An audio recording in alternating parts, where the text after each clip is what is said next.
திருச்சி அரசு தலைமை மருத்துவமனையில் சிகிச்சை பெற்ற செவிலியர் மாணவி உயிரிழந்த சம்பவம் பரபரப்பை ஏற்படுத்தியுள்ளது.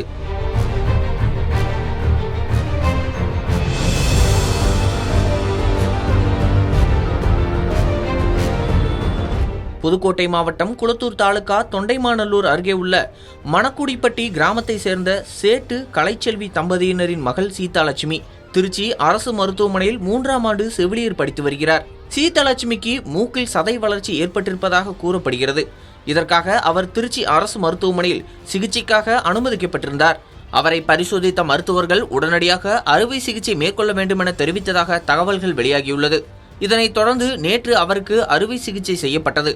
ஆனால் சிகிச்சையின் போது அதிக அளவில் மயக்க மருந்து செலுத்தப்பட்டதால் சீதாலட்சுமி உயிரிழந்ததாக குடும்பத்தினர் குற்றச்சாட்டு முன்வைத்துள்ளனர்.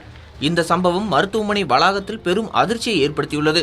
மருத்துவர்களின் தவறான சிகிச்சையாலேயே மாணவி உயிரிழந்ததாக கூறி உறவினர்கள் மற்றும் உடன் பயின்ற செவிலியர்கள் திருச்சி அரசு தலைமை மருத்துவமனை முன்பு திடீர் சாலை மறியலில் ஈடுபட்டனர். இதனால் அப்பகுதியில் போக்குவரத்து பாதிக்கப்பட்டதுடன் பரபரப்பான சூழ்நிலை நிலவியது.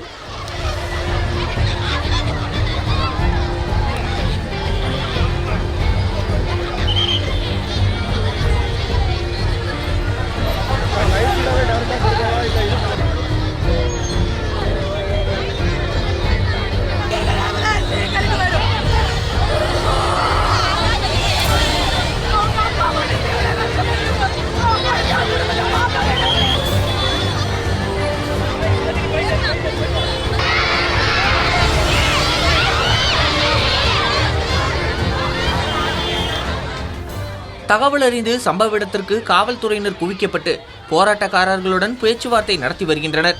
மாவட்ட ஆட்சியர் மற்றும் மருத்துவமனை முதல்வர் நேரில் வந்து விளக்கமளிக்க வேண்டும் என போராட்டத்தில் ஈடுபட்டவர்கள் வலியுறுத்தி வருகின்றனர்.